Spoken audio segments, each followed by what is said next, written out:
തളിക്കുളം കൊപ്രക്കളത്ത് മേൽ നടപ്പാത നിർമ്മിക്കണമെന്നാവശ്യപ്പെട്ടുകൊണ്ടുള്ള action council രൂപീകരിച്ചു. ഗ്രാമപഞ്ചായത്ത് പ്രസിഡന്റ് ഷീബ അജയകൃഷ്ണൻ ഉദ്ഘാടനം നിർവഹിച്ചു. വൈസ് പ്രസിഡന്റ് KS റഹ്മത്തുള്ള അധ്യക്ഷത വഹിച്ചു.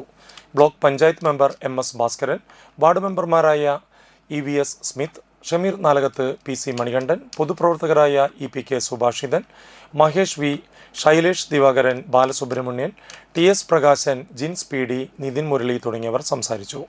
രഞ്ജില ഗിരി, Sheeba Jayakrishnan, Sajitha കുർണി, MS Bhaskaran, EPK Subhashithan, KA Haroon Rasheed, EA Sugathakumar, Shailesh Divakaran എന്നിവരെ രക്ഷാധികാരികളായി തെരഞ്ഞെടുത്തു.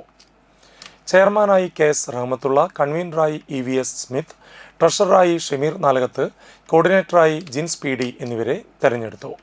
വിപുലമായ ഒപ്പുശേഖരണം നടത്തുകയും ബന്ധപ്പെട്ടവർക്ക് സമർപ്പിക്കുകയും ചെയ്തുകൊണ്ട് പ്രവർത്തനങ്ങൾക്ക് തുടക്കമിടാൻ തീരുമാനിച്ചു.